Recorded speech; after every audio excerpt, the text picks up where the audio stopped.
What does that mean to wake up? I want to go time. I think about it like 6. And I rush to get ready. It's possible. But usually it's more like 7:45. Now, honestly, what do you usually go to bed? Honestly. Because I know you're going to say it's later than it really is. It used to be normal. Recently, it's like 11. And it was like at least like 1. At least 1 to 2 every night. I'm bad. I would say normal time between 2 and 3. Yes, because once it's quiet, like, I feel like I can get a lot done. Yes. I still are you the same way? As a professor, you still go to bed at 2 or 3 in the morning? Yeah. It's like I never ask schedule, right? Sometimes you get so much done that way. It's weird, but it's true. I'm trying to migrate my, my wake time to a better, more healthy. That's what I've been trying to do. I'm trying to feel more rested. Do you? Well, see, that's what I mean to try. So there's actual physical benefit. I'm actually doing better doing the other way. Going later? Doing it at night and then wake up a little bit later in the day. Because I'm just not, I can focus when it's quiet and no one's around. So I'll put it my bedtime. So you're my slave. You sleeping all day? It's annoying. So I'm going to change it. So honestly, if I get the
got 70. Like, I got 70.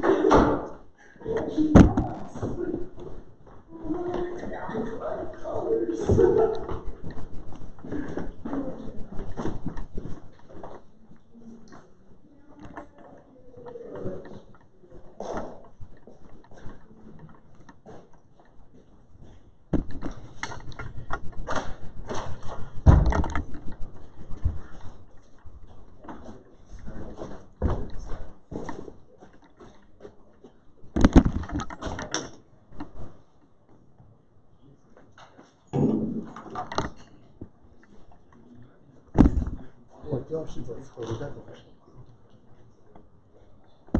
So good afternoon, everyone. We need to start. So first, next Monday, our teaching mentee will give a tutorial about TensorFlow. So if you want to know how to apply artificial neural nets to address practical problems, right? That's the common use way. Do not implement artificial neural networks from scratch yourself. Rather, you should utilize these mature and powerful packages, typically TensorFlow. And if you can bring your laptop to the next Monday's class, that will be even better because you can follow the instructions given by the teaching mentee, and he will show you like how to download the TensorFlow package and build up a micro environment. This is a standard way to build up micro environment, install Python 3, install all the necessary packages, and then install TensorFlow. And I'll give you a few examples. And our final homework, the fifth homework, will have some bonus question that encourages you to use TensorFlow to build up actual artificial neural network. So if you take seriously about the TensorFlow, that will be much easier and save a lot of time. Okay. And if you again, so if you haven't started the homework 4, just to hurry up because the deadline is on this Friday.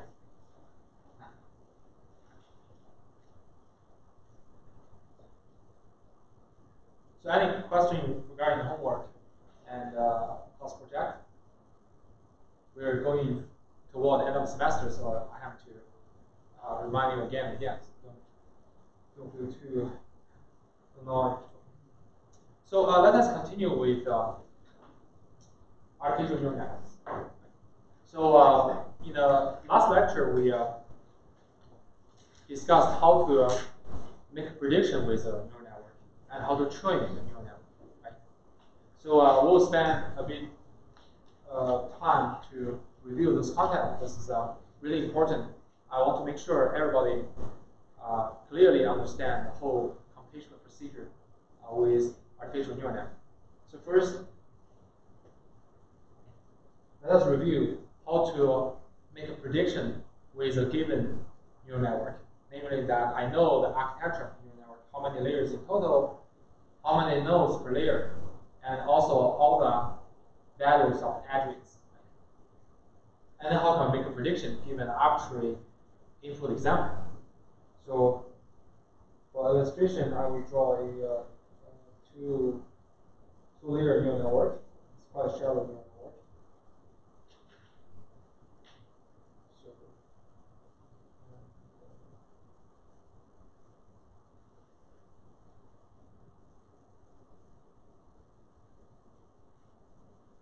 Each node connects to all the nodes in the next layer. So this is the output node Y, and this is the hidden layer.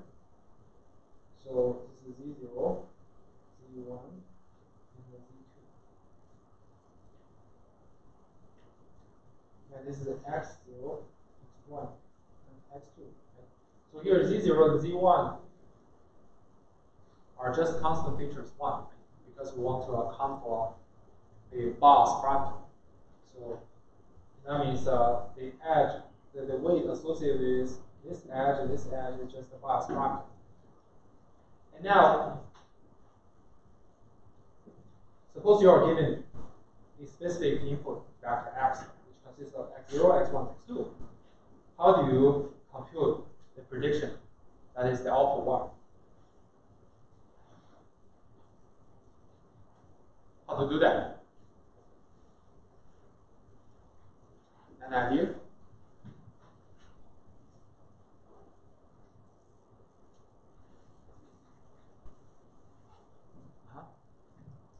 Your first layer, plug in those values from your example, calculate the dot product between the bias vector, the weight vector in your input. Let that propagate to the next layer.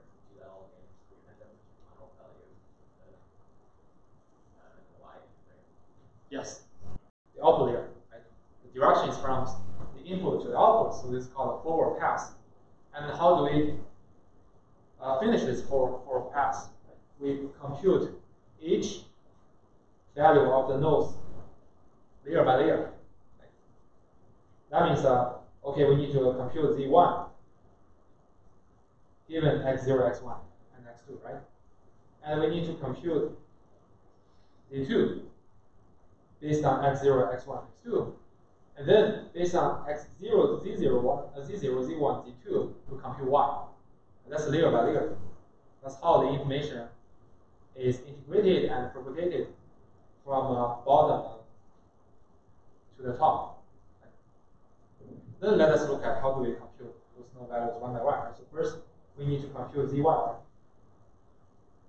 So to compute z1, we need to first do a linear combination of all the node values next to z1, right? That means x0, x1, and x2. So the linear combination, in the linear combination, all those node values are weighted by the weights on the associated edges to z1. So if we denote those edges by the w01h, w11h, simply means okay, this connects x1 to z1, so it's w11h, and connects to x2 to z1, it becomes w21h. Right?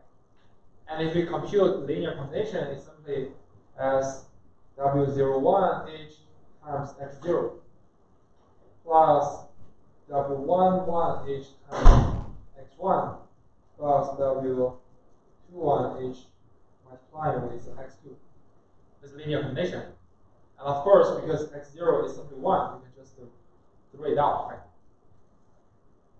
But after this linear combination, what do we do next?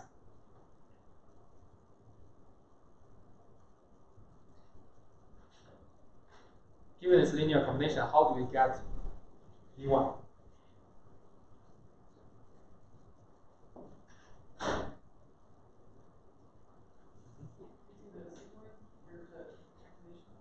Yes, yes. That's the general rule. Right? Remember, this is something unique in artificial neural network. Right? So they are building as blocks of neurons. Each neuron is a basic building block. The computation of the neurons is to a linear combination and then apply an activation function. Right? We usually use sigma to denote the activation function.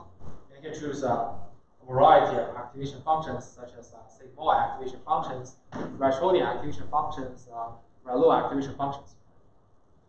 So then you get z1. And similarly, we can compute z2.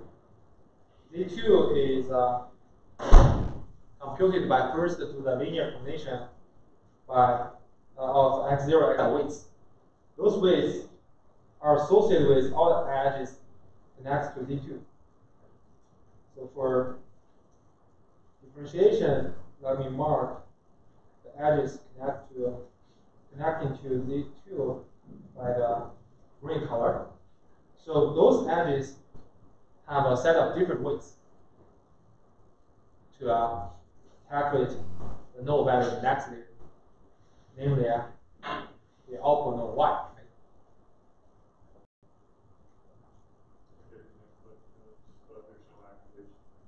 Yes, yes.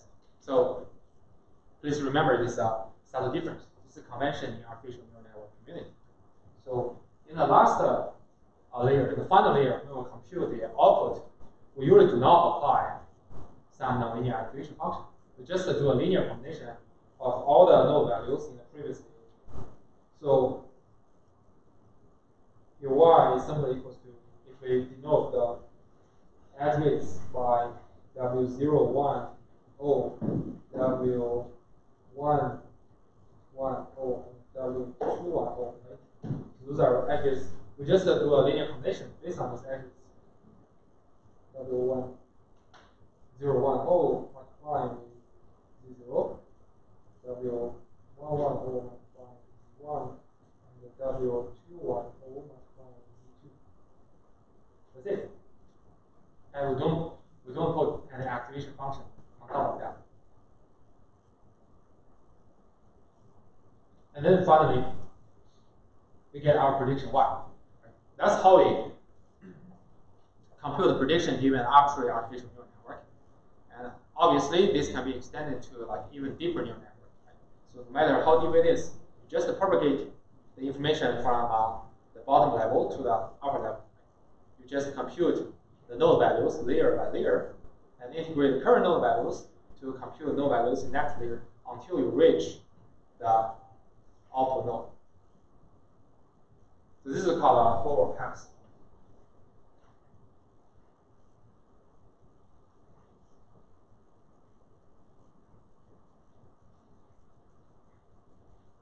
Then we'll solve the problem of prediction, right? Giving you an arbitrary artificial neural network, you give specific values, and you know how to do the prediction. But then the problem is, how can we estimate the parameters of artificial neural network? How do we train a neural network from data? When we say we're training a neural network, we usually at first, we usually have determined the architecture of the neural network. So we usually know, okay, we want to choose how many layers in total and how many nodes in each layer. And also we have chosen the activation function. Then the training procedure is to estimate all those attributes from a set of training examples.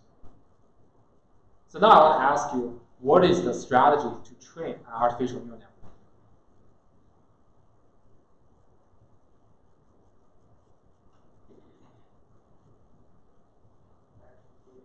What? Well, yeah, it's backpropagation, but backpropagation is just finished the reading computation step, right? I want to ask you the general framework to train the artificial neural network.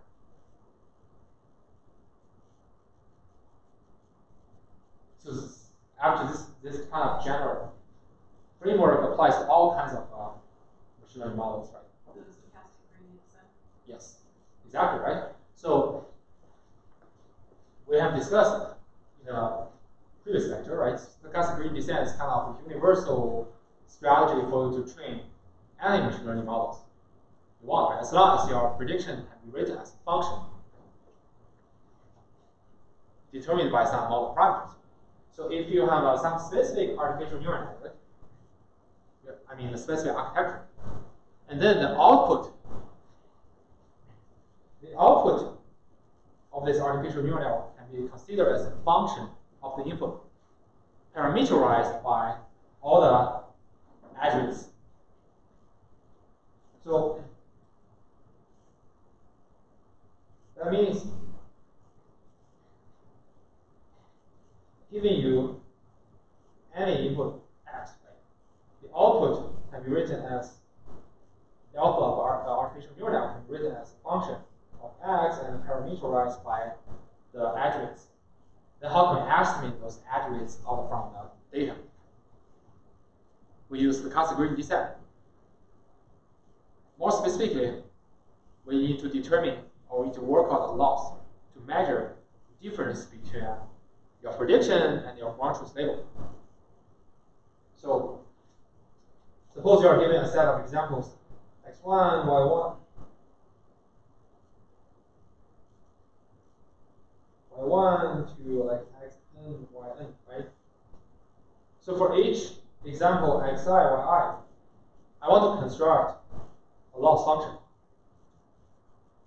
to measure the difference between your neural network prediction and non-truth label. That's the loss for one example, right? And now you just as the loss for all the training examples, you get a loss function. This is a loss function. And then we minimize this loss function with respect to the aggregates to get the optimal weights. That's the training procedure. And then the problem is reduced to optimize this loss function. Right? How do we optimize it? Stochastic gradient descent. And stochastic gradient descent is kind of standard framework. It applies to minimizing any loss function. If your loss function is not differentiable, then you replace the stochastic gradient with stochastic subgradient. If you still have impression about the SVM, right, we're calculating the subgradient for the hinge loss, which is not differentiable. Right? Same thing, same strategy applies to artificial neural network. Okay, hopefully you have this in mind. Right? The general stochastic gradient descent framework applies to all kinds of machine learning models to train the model parameters. Right? Artificial neural network just a special prediction function.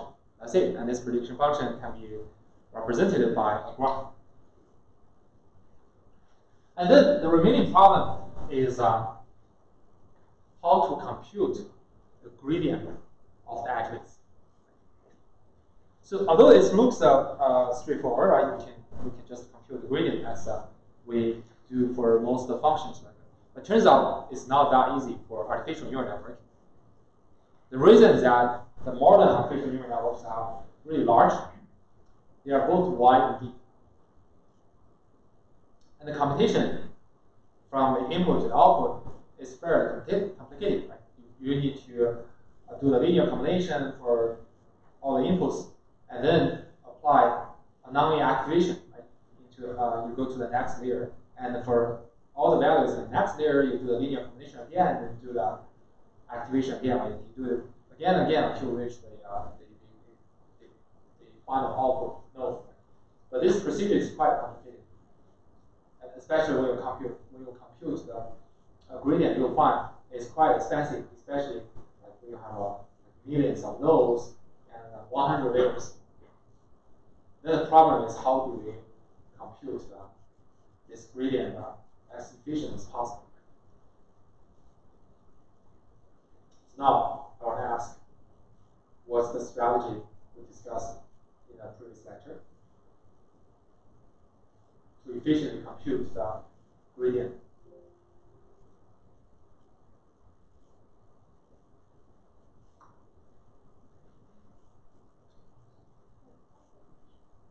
Yeah, backpropagation, right? This is kind of the buzzwords in the currently. Right? Everybody, when we talk about artificial intelligence, they say, okay, we're doing artificial neural networks and we're doing backpropagation. But what is backpropagation? It's not artificial intelligence. It's not a stochastic gradient descent. It's just a way to compute gradient. What's the key idea of the backpropagation?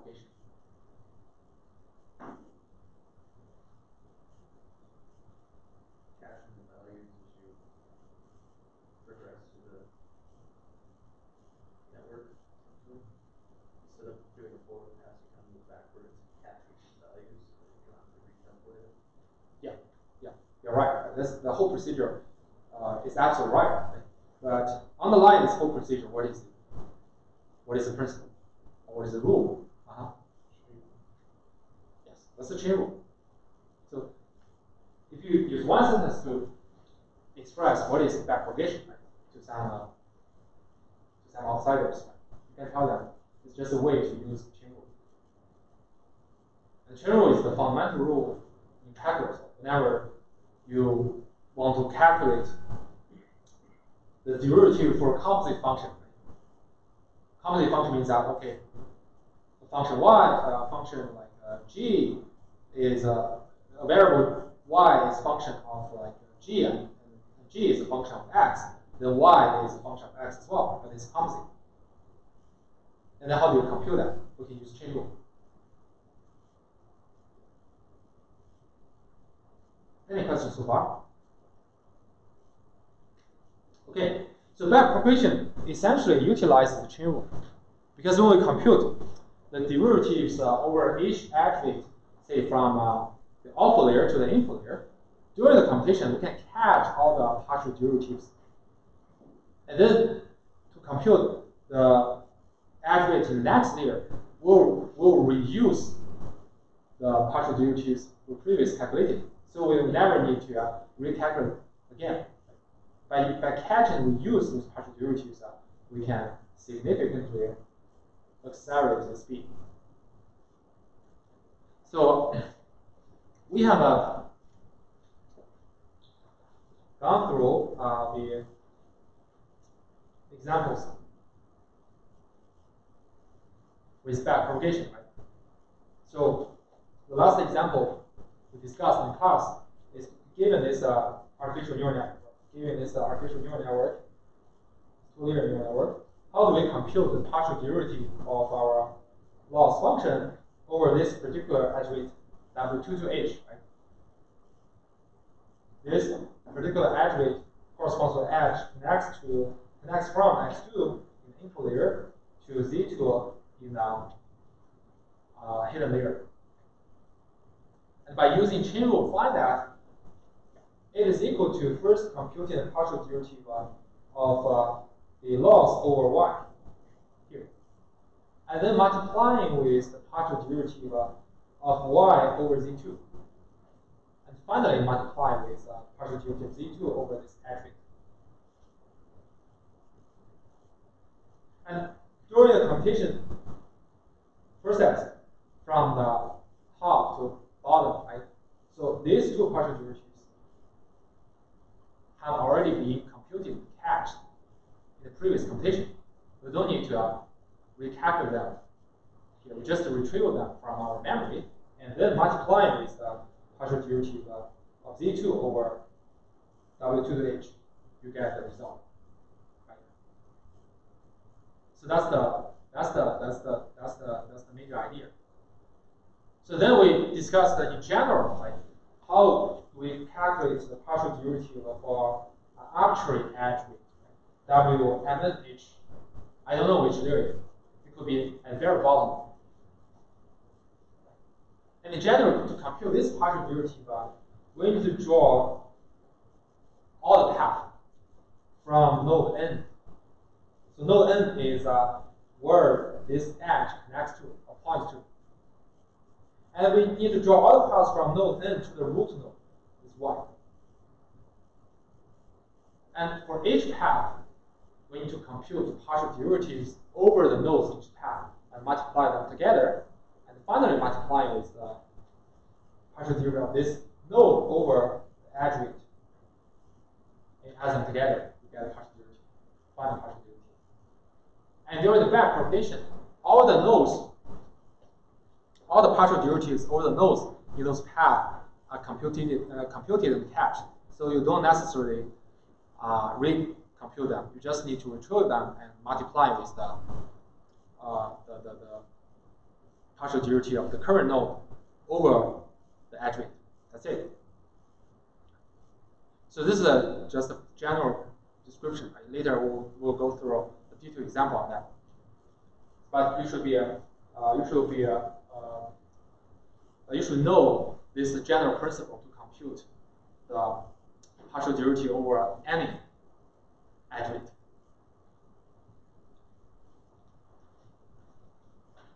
So now let us look at another example. So now suppose I want to compute the partial derivative of L, that's a loss, right, over another attribute, W01H, right, which connects X0 to Z1. And what should we do?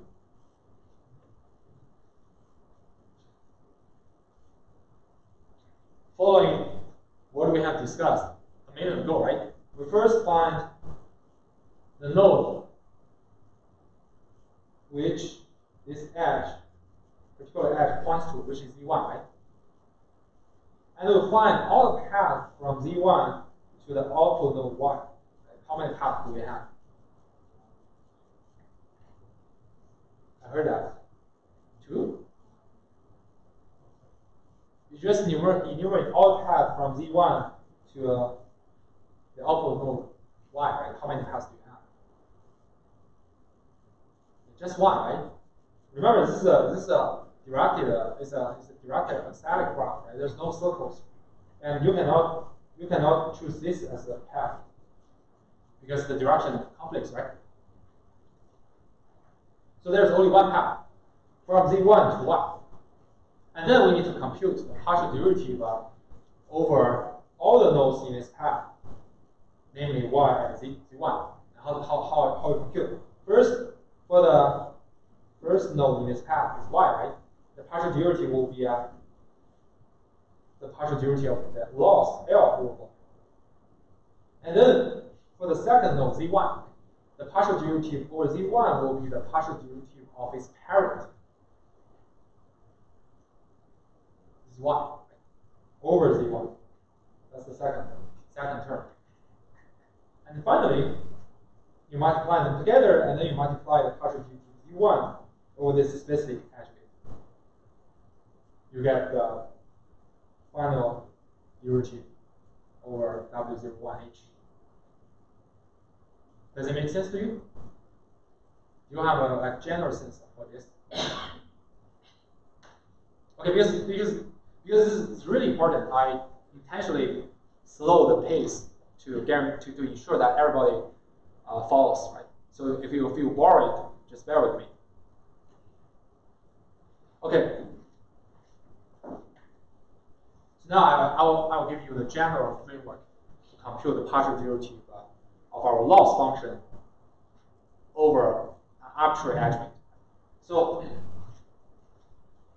we denote an arbitrary attribute by WMNH, and for convenience, now I want to generalize this notation here. So remember, in a modern artificial neural nets, you have many layers, right? It's not like toy examples we have discussed, like only 2 layers. H could be like 1, 2, 3, 4, 5. Many layers. So here, H, the superscript H, is now showing the number of layer number. So, and then WMNH means that the corresponding edge connects nth node in layer H minus 1 to the nth node in layer H. So the nth node in layer H minus 1 is now denoted by Z and H minus 1. So the subscript is the index of the node, and the superscript is the index of the layer. And similarly, the nth node in layer H is denoted by Z and H. Right? Subscript, the node index, and superscript, the layer index. Does it make sense to you? So you can see, this is the attribute, like WMNH. Right? The superscript and the subscript just indicate that, okay, this edge connects the nth node in layer H minus 1 to the nth node in the layer H. Right? The M is the index for the starting node, and N is the index of the ending node. Right? H is the layer number this edge connects to.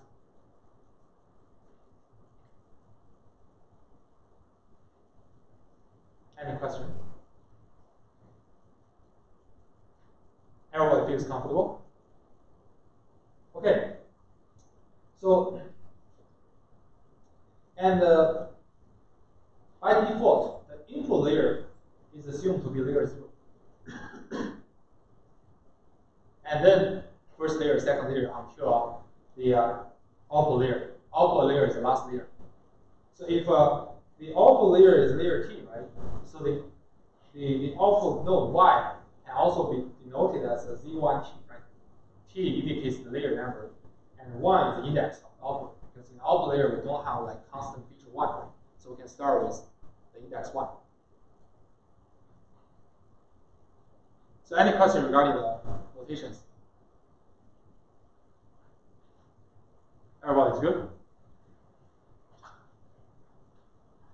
So now let us look at the algorithmic steps to compute the partial derivative of loss or arbitrary activate WMNH. So the first step, we initialize this partial derivative to be 0. A second step, we find all the paths from ZNH to node 1. That is root node. So namely, okay, we start with the node, this edge next to it, ZNH, to find all the paths to the output node 1. So you might have this path, you might have this path, you might have the third path. You might have a multiple path. And then we go through each path.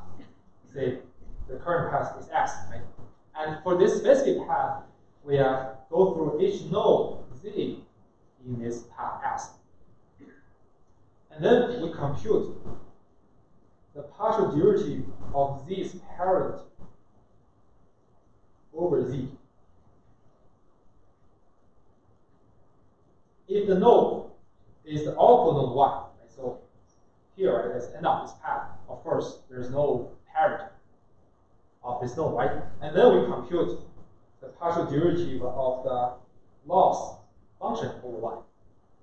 But then for the following nodes, right, each node will have a parent. So you just compute the partial derivative as parent over the current node. And when you have all the partial derivatives over the nodes in this path ready, you multiply them together to obtain a product GS. And then add GS to our final partial derivative. You first multiply GS with the partial derivative of ZNH over this attribute. Then you add this product into the current partial derivative. Then you finish the computation for one specific path. And then you go to the next path. And again, look into every node in the next path and compute the partial derivative of this parent over the node and multiply them together, and then multiplying with the partial derivative of Z and H over the current weight together, adding to the current partial derivative. And finally, when you go through, when you finish all the partial derivative, finish all the path, you get our final derivative. Is everyone clear about this procedure? Anyone feel confusing about this?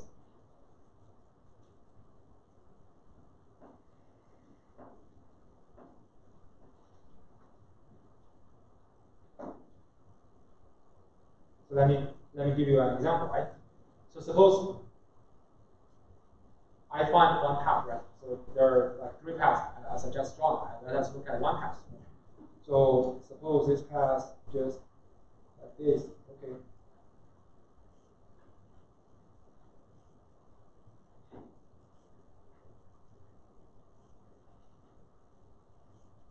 So this is Y, and suppose this path only consists of 3 or 4 nodes, right? Sorry, the messy graph really hit my drawing technique.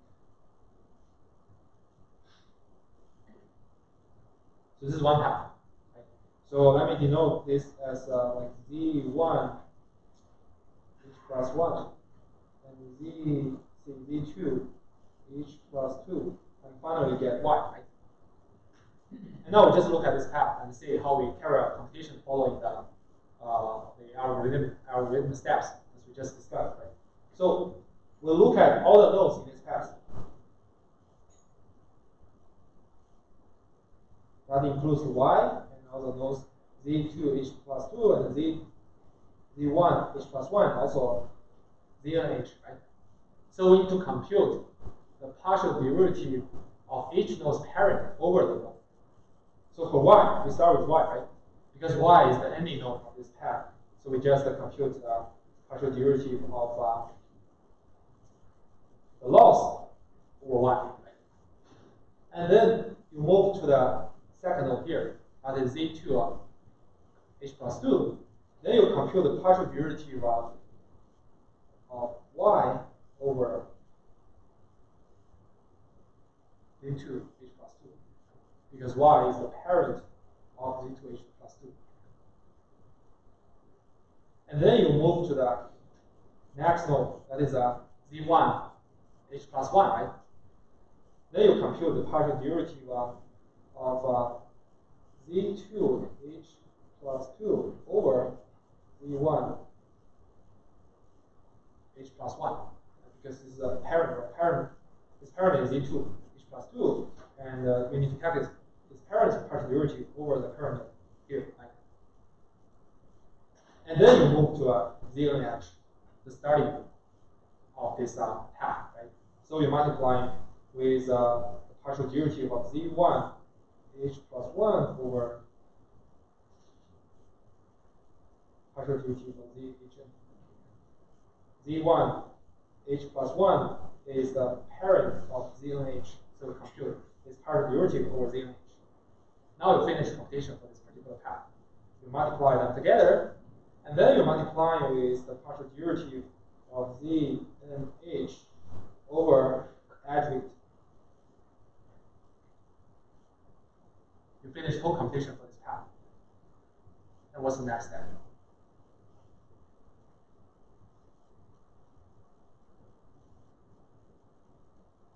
What's the next step? What? Oh, we have multiplied them together. Right? So we have this. Right? So we have multiplied all the partial derivatives along this path, right? And then what's the next step?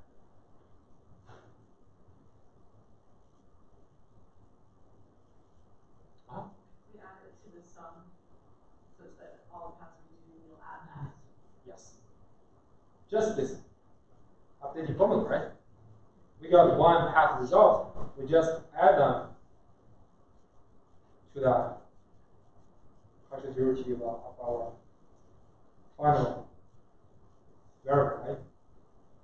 We just add this. We got a result. We add our result of one path into it. Right? And next, we look at another path from ZNH to Y, right? I will follow the same procedure to compute the partial derivatives along this path, multiply them together, and add to the final derivative again, right? Until we enumerate all the paths and add all of those results into our partial derivatives and get our final result. Any question?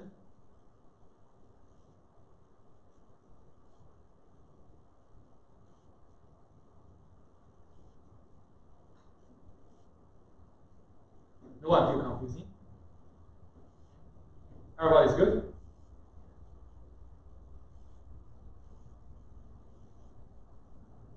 Okay, I assume everybody's good, right? If you feel uncomfortable, you just raise your hand and ask a question.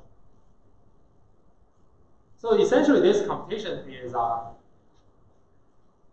way to use chain rule, right?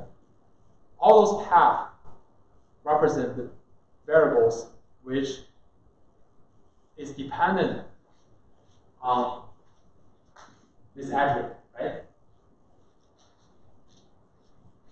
According to the chain rule, right, we only need to apply the chain rule to those variables, which is also a function of this WMH, right? This attribute only connects to ZNH, so it only depends on ZNH. And then ZNH is dependent on a bunch of variables or nodes in this artificial neural network. When you find all the paths from ZNH to the final output Y, you find all the nodes which ZNH are dependent on, right? And then you compute those partial derivatives along those paths you are essentially applying the chain rule.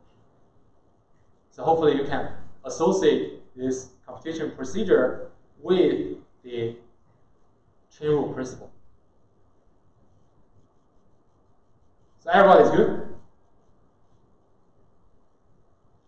Okay.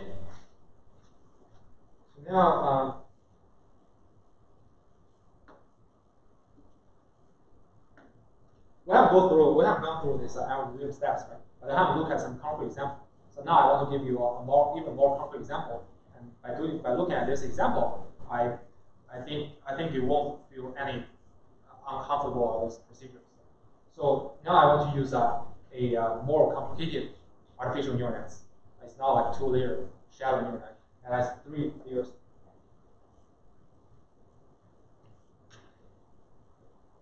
Suppose this is y, right?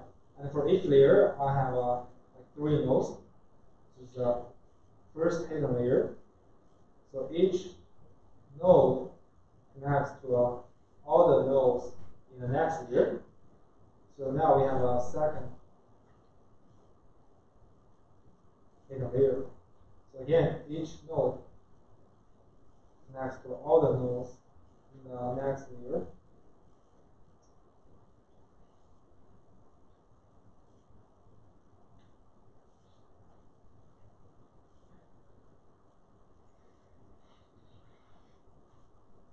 And finally, our input.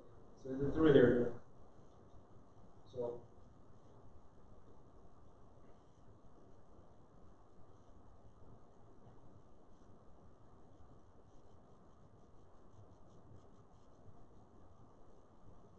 if you draw this, all those edges explicitly, you see it's kind of messy. Why would you not use a fully connected? Is there a reason to not use a fully connected? No, we use fully connected. Fully connected networks are heavily used in practice. But there are some special types of artificial neural nets that do not use fully connected networks, like convolutional neural network. And the convolutional neural network uses sparse connection just because of the computational convenience. If your image, like you have 1 million pixels in image, right? If you do the fully connected neural net, you can imagine how many nodes you have in each layer. So, but the most commonly used are fully connected neural nets.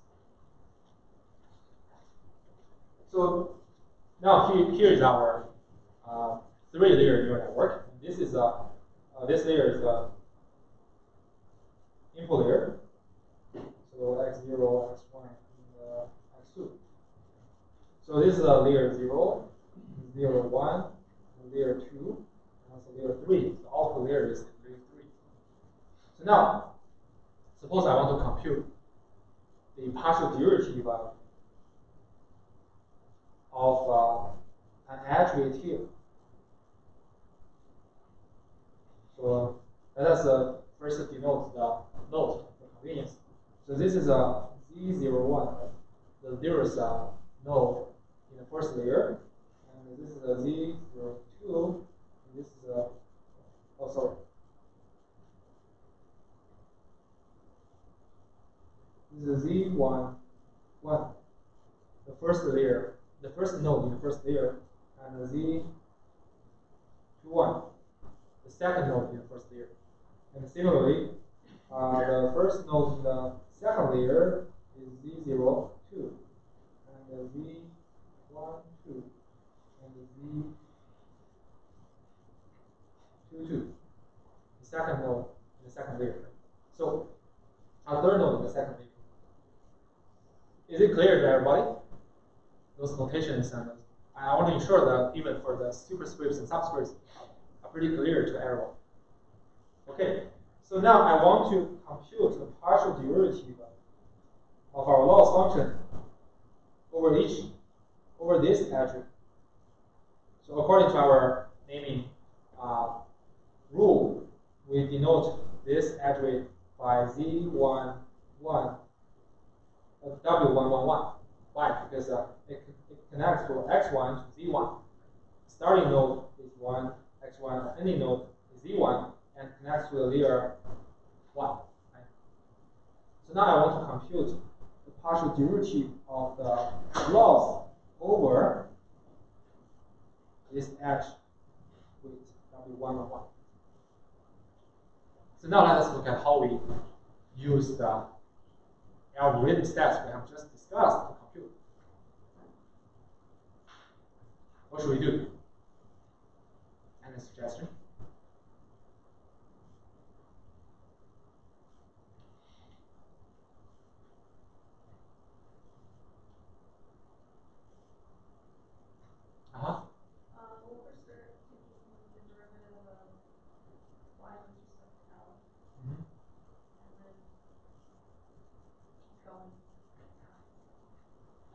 course, well, in general, this procedure, right? But following what we have discussed previously, just a minute ago, right? How can we compute? How do we compute this specific derivative?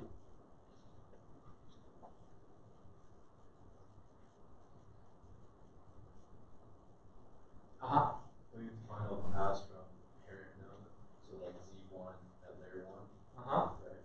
Yes. So first we need to find out the path, right? From this parent node Z11 to the output node Y, right? So now how many paths do we have? How many paths do we have? I heard 3, right? So let me mark it from Z11 to Z02 and Z02 to Y. And also from Z11 to Z12 and from Z12 to Y. And the third one is here. Now we need to look at the 3 paths one by one, right? So let us first look at this path. So for differentiation, I just mark them here. So look at this path. From Z11 to Z02, from Z02 to Y, right?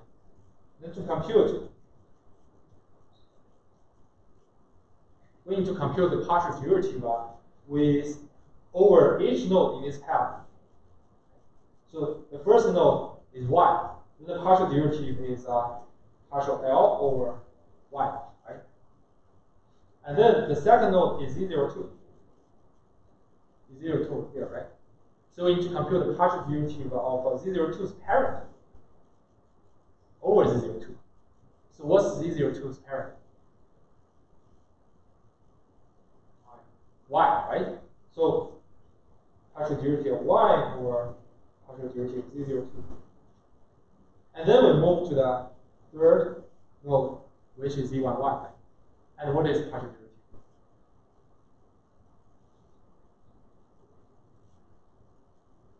I heard someone is talking, just speak loudly. So it's a partial derivative of Z02 over Z. Yes, right. Sorry, I cannot catch up your speed. So let me write it as Z02 over Z11, right? Because it's partial derivative of Z11's parent over Z11, right? And then finally multiplying with what? You move. Now you arrive here, right? And then what's next? Derivative you need to multiply with.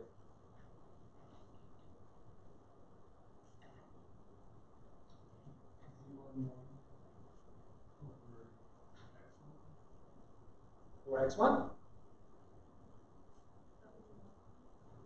Remember, our goal is to compute the partial derivative over this, right? It's not compute partial derivative over x1. If you want to compute partial derivative over x1, yeah, it's perfectly fine. So now the final step is to multiply the partial derivative of Z11 over our target attribute, right? Which is 1, 1, 1, right? So we finished the computation for one path. So now we can do again for the second path. Second path would be the middle path, right? So similarly, we start from the output node.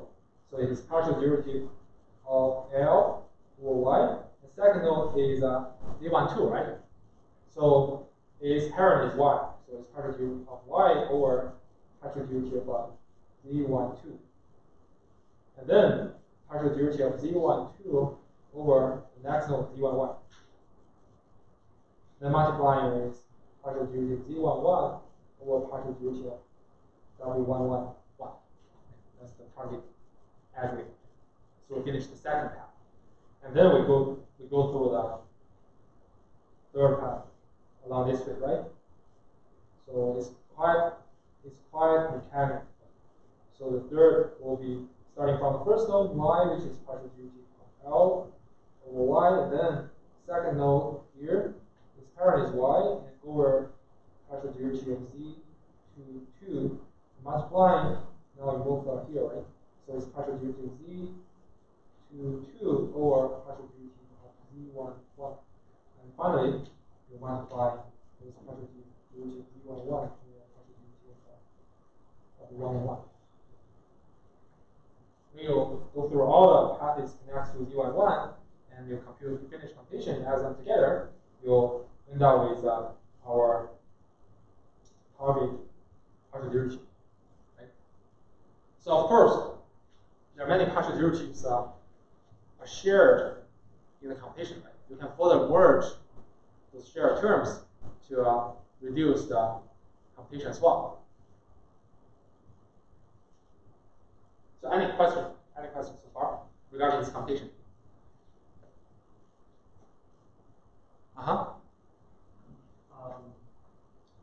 So that last part, I thought that the partial derivative of z1, 1 with the partial derivative of x1 was w1, 1, 1, or am I mistaken there? The w1, 1 was actually the derivative, not the partial derivative. Oh, here it's nothing to do with the derivative or partial derivative. You can use the exchange word. But here, remember, W111 is one parameter. Right? We want to calculate partial derivative. So, and Z11 is actually a function of W11. So if you can write down explicitly, we know Z11 is actually an activation function. Right? X0 multiplied with W011 plus x1 multiplied with W111 plus x2 multiplied with W211, right? So we can say Z11 is actually a function of W11, right? So when you apply the chain rule, the last step you need to calculate this partial derivative over W11, right? After all, we want to calculate partial derivative for W11 rather than x1. If you want to calculate partial derivative over x1, then you take the partial derivative over it. So hopefully you guys not be confused on this point. Any other question? So after this, giving you any artificial neural network, you should be able to compute the partial derivative over any edge, right? Or any edge. So now we'll say, during the computation, many partial derivatives are required, right? And you can cache them. What's the benefit of caching them? Now, if I want to compute the partial derivative on the edge here, so this one is denoted by W0, 1, 1, right? So now this partial derivative, what's the difference, or what's the commonality between the partial derivative over W011 and the partial derivative over W11?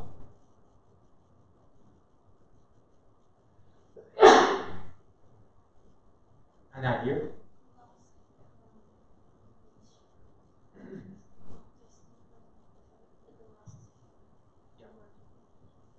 Exactly, right? So if we think of the general procedure to compute the partial derivative on this edge, right? We just find the parent node, Z11, right? And then find all the paths from Z11 to the root node Y, and then compute the partial derivatives over all the paths. That means these parts are exactly the same for W011. So the only difference is the final step, the partial derivative of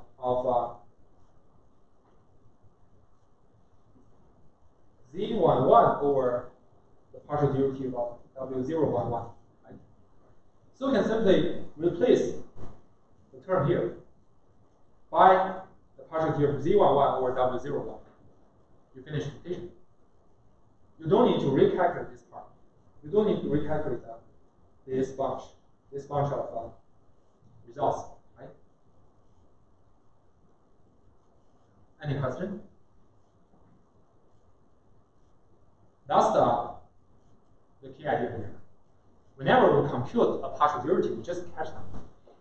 And next time, because they are going to be shared by the calculation of the other derivative, we just read them out and use them multiplying with a different partial derivative specific to the current attribute, and then we get the result. You never need to calculate from scratch. Is everybody good?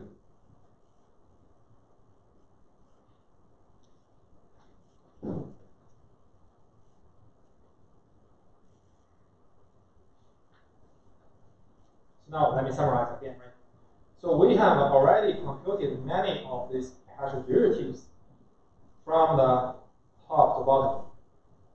So we catch them. Whenever we have a new one, we have made a new partial derivatives. We computed it, we do not throw it. We just catch them in our memory because they are going to be used in the next layer. That leads to the general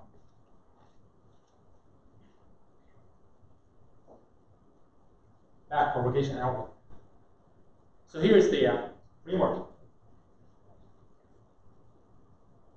Essentially, backpropagation is a repeated application of the chain rule for partial derivatives. So the first step is to perform a forward pass. Why we do the forward pass? Why do we do the forward pass?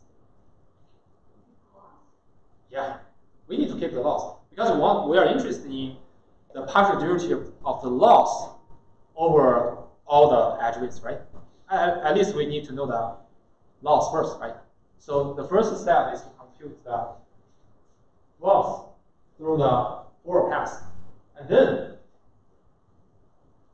our procedure is from the output layer to the input layer, from top to the bottom. This is the backward direction. And in each layer computation, we compute the partial derivatives over both the nodes in the layer and over the weights on the edges, and we catch them. And then we use them to compute the partial derivatives over the nodes and edges in the next layer. And do it layer by layer until we reach the input layer. Then we finish. This is called backpropagation.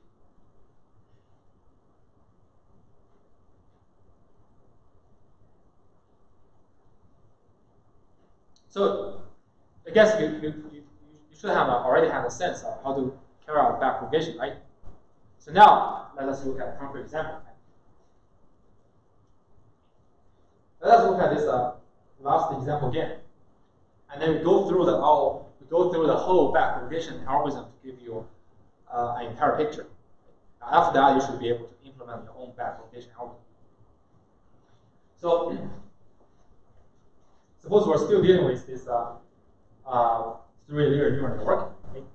And to compute the partial derivative over an arbitrary edge with the W111, right? As we just mentioned, we need to go through all the paths together and then multiplying with a partial derivative of Z11 over this attribute, right?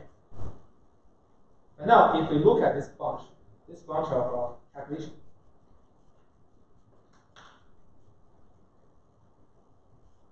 what does it mean? We know, okay, the results aggregated from all the packets connect to Z11.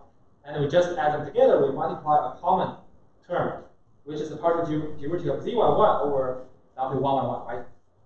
But what does this mean?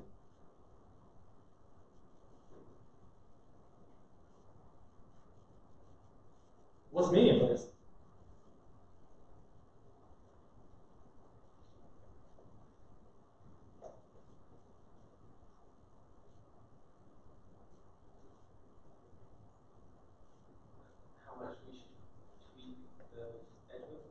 Yeah, of course.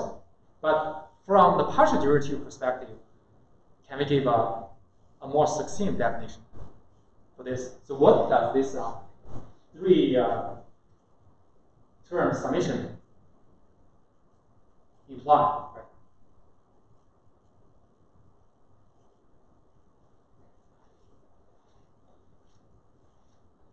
Any idea?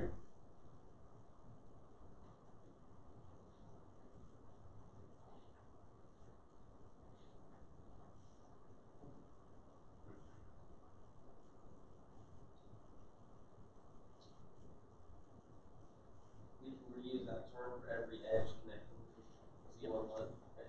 Yeah, of course, of course.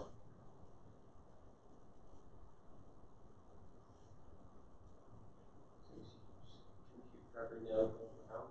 Yeah, you get point, you get all the points, but you need to like summarize what's the result. This is actually kind of intermediate result. We should definitely store and keep it, right?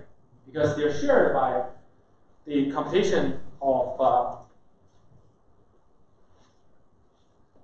the derivatives over all the edges connect to Z11, right?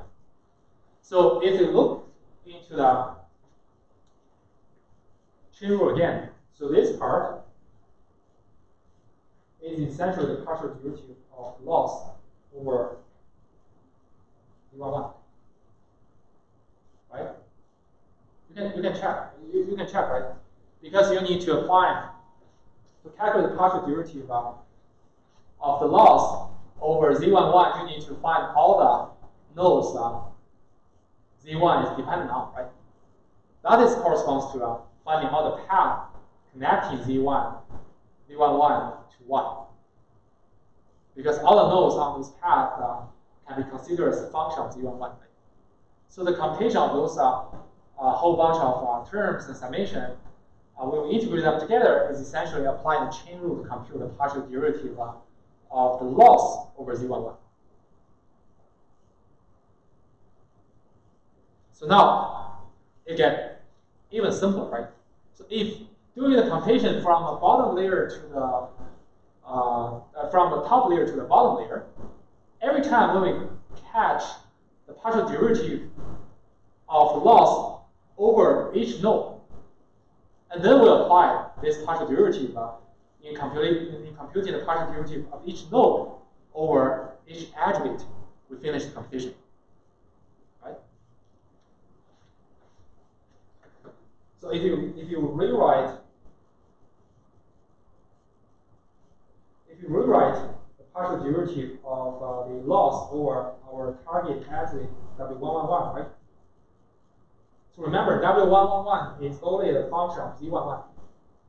So it is essentially equals to partial derivative L over Z11. And then multiplying with partial derivative of Z11 over W11. Right? So you only need to catch this. That's why, as we just mentioned, right, in the propagation, you need to calculate and catch the partial derivatives over both nodes and weights using the chain rule. And now let's go through this example, right? So let me redraw this graph because it's now very messy. So this is the y and the hidden layer.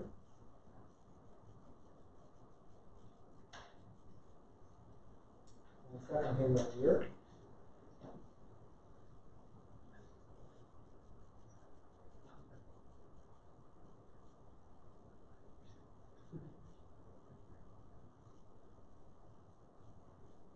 And finally, input layer.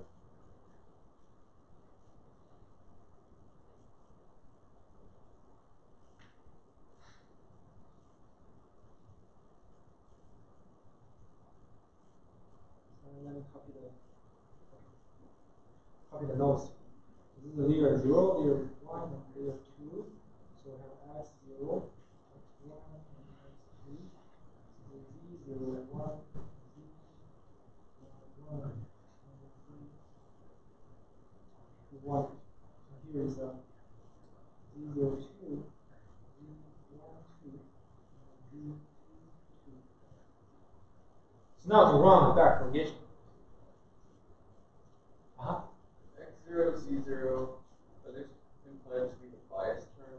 Yeah, you're right. But here I just ignore the bias term. But in actual artificial neural, I usually include them. But here I just want to show you how how this complicated dependency are accounted for the computation. But yeah, you're right. You should include extra node. Hopefully that doesn't confuse you. So to run the back propagation, right, we start from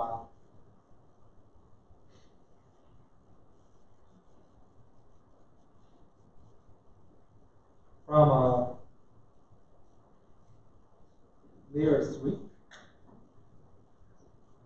and sequentially compute the partial derivative over partial derivative of the loss function over each node in each layer. So let me note this node is ZJH in each layer H until layer 0. That is the input layer, right? And then finish the computation of the partial derivative of the loss over each node, each layer. You can then compute the partial derivative of the loss over the edge weights associated with each node. That's easy. You can just multiply with the partial derivative of the node over the weights, right? So let us just do it one by one. Right? So follow this procedure, right? So we start with layer 3, that is output node. So we need to compute the first step. The first step, we need to compute the partial derivative of the loss over y, right? Because there's only one node in the output layer. So we'll compute the partial derivative of L over y, and then we'll finish computation for this layer. And given this result, we can directly compute the partial derivative of y over L over any edge weight connects to y. How do we do that? Since this partial derivative, this edge weight is W0, 1, 3, right? So to compute the partial derivative of L over W0, 1, 3, we apply the chain rule, right? So the first partial derivative of L over the node y, and then multiplying the partial derivative of y over this edge weight. That's it. Right? And similarly, if you want to compute the partial derivative of L over this edge weight, you only need to compute the partial derivative of y over this edge weight. Then you multiply with this partial derivative of L over y. Okay? And then you finish computation of all the edge weights connect to y. And now we proceed to that layer 2, the next layer, right? So in the next layer, how do we compute? What should we compute?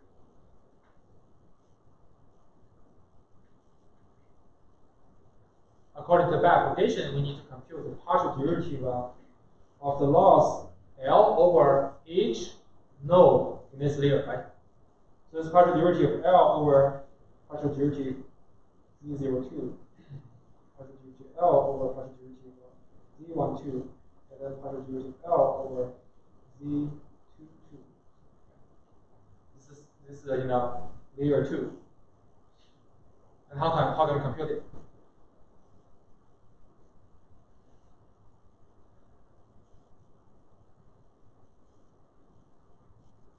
How can we compute it?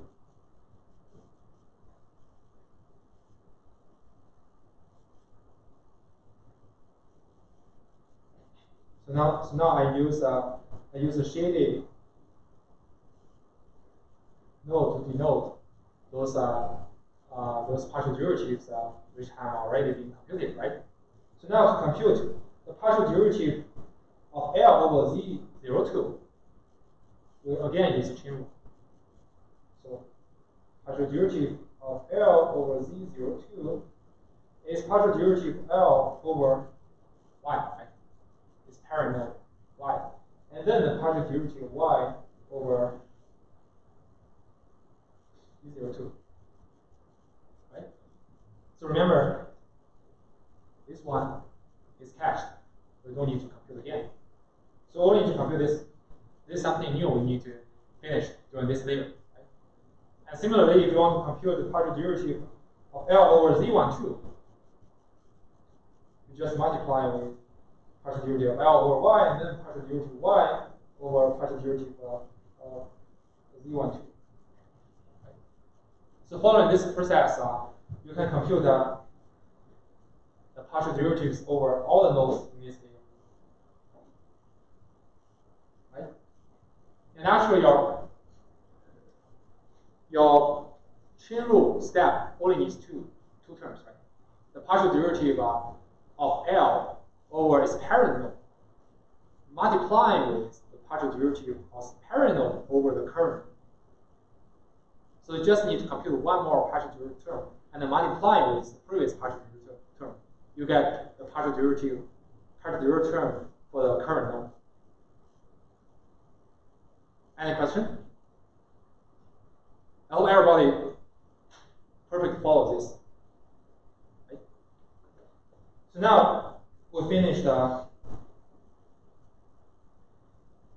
layer 2, right?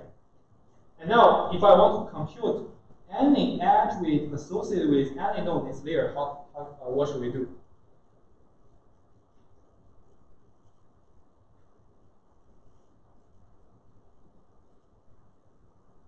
Say if I want to compute the partial derivative of L over this attribute, right?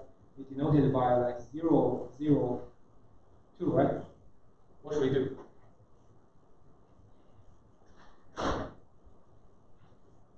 Any hint? Uh-huh. We just look at our cache. Uh-huh. And then do the partial derivative Yes. The same thing, right? So now that we have this, right? We have all this cache. Now if I want to compute the partial derivative of L over arbitrary attribute connects to the nodes in the second layer, in layer 2, right? We just so here is W002, right? We just compute the partial, we just retrieve the partial derivative of L over the parent node Z02 here. And then multiplying with the partial derivative of Z02 over this specific attribute.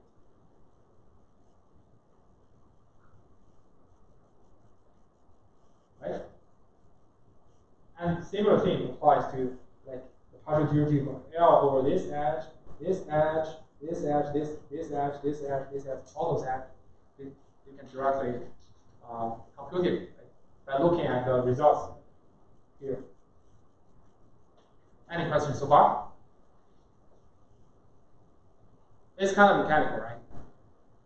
And then we finish the layer 2, right? And then we move backward to the layer 1.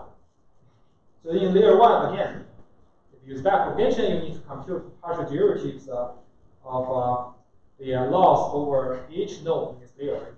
So that will be the partial derivative over Z01, partial derivative over Z11, partial derivative over Z21. So now how do I compute partial derivative? Say if I want to compute the partial derivative of L over Z11, how can we utilize the previous result? Give me a hint.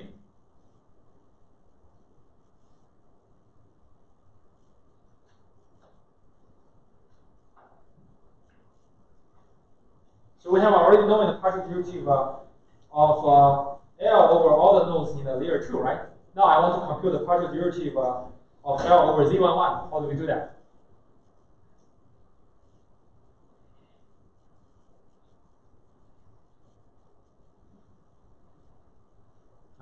It was just a summation of previous cache values of Z02, like partial derivatives of those. Yes, exactly, right? So just count how many parents it has, right? So it has because it connects to all the 3 nodes in the layer 2, right? So you just do the summation. Partial derivative of L over Z02, and then partial derivative of Z02 over Z11. That's the first one, right? So let me mark it with yellow, right? And then let me erase this.